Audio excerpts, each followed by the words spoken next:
Už len krôčik chýba k tomu, aby ste sa nasťahovali do tejto krásnej novostavby v obci Nižný Orlík. Len 5 kilometrov od mesta Svidník. Moje meno je Katarína Kesalicová, rada vám to tu ukážem. Sledujte videobliadku až do konca. Ak hľadáte nový domov v blízkosti mesta, no zároveň s dotykom prírody, tento dom v Nižnom Orlíku je práve pre vás. Táto novostavba s obytnou plochou 118 m2 sa nachádza v pokojnej časti obce mimo hlavnej cesty. Stojí na rozľahlom pozemku o výmere 996 m2. Dom je zateplený a kompletne dokončený, so štýlovými podlahami, modernou sanitou a kvalitnými interiérovými dverami.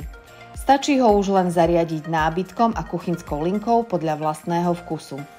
Pri vstupe vás privítá priestranné zádverie s dostatkom miesta na vstavané skrine. Z chodby sa dostanete do veľkorysej obývacej izby spojenej s kuchyňou, ktorá je orientovaná na východ a ponúka až 2 výstupy na slnečnú terasu, ideálne na rannú kávu či večerné posedenie.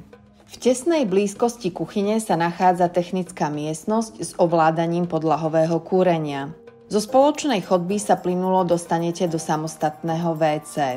V priestranej kúpeľni sa nachádza moderné umývadlo so skrinkou a podsvieteným zrkadlom, sprchovací kút, toaleta aj vaňa. Dom ponúka 2 detské izby, obe orientované na západ. Každá s výklenkom pre šatník. Nechýba ani presvetlená spálňa, ktorá vytvára ideálny priestor na oddych. Tak ako ste sa rozhodli? Budete toto leto stavať alebo sa sťahovať? Výhody.